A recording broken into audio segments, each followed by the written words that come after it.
Cook with અસમાં અમે online order આપ્યો હતો થેપલા બનાવવા માટેનો કે ભાઈ અમે ઓર્ડર જોયા હતા અને એમાં હતું કે ભાઈ તમે બહાર જાઓ તો બી તમે થેપલા લઈ જઈ શકો છો. તો આજે અમે લાઈવ એનો ટેસ્ટ અનુભવશું કેવો ટેસ્ટ છે. લસણવાળી ચટણી અને થેપલા અમે આજે દુબઈમાં લઈને આવ્યા છીએ. લસણવાળી chutney with thepla, Indian taste in Dubai.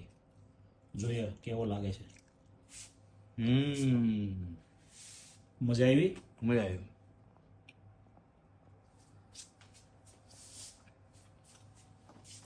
દુબઈમાં ઇન્ડિયન ટેસ્ટ મજા આવે છે?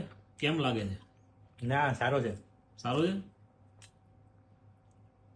ઓકે, તો મિત્રો અમે બી તમને કહીએ છીએ કે ભાઈ તમે બી ટ્રાય કરો કુક વિથ અસમાં, જેથી કરીને ઇન્ડિયન ટેસ્ટ તમે દુબઈમાં અથવા એનીવેર ઇન વર્લ્ડમાં ગમે ત્યાં તમે લઈ શકો છો.